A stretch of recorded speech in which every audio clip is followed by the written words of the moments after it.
ఏమైపోయే వాళ్ళమో అంబేద్కర్ లేకుంటే, ఏ చీకటి మింగునో తను వెలుగై రాకుంటే, తరాలు మన స్థితిగతులు మారక తల్లడిల్లు కథ సకల జనం, బతుకు అగ్రకుల విషకౌగిటబడి నలిగిపోవు కథ నేటి దినం.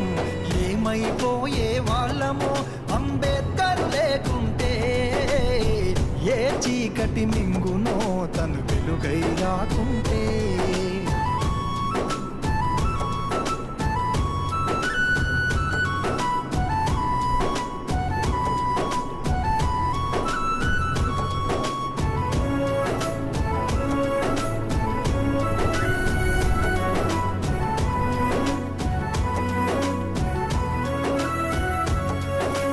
అడుగు అడుగు తను అనుభవించిన బాధను తలచి,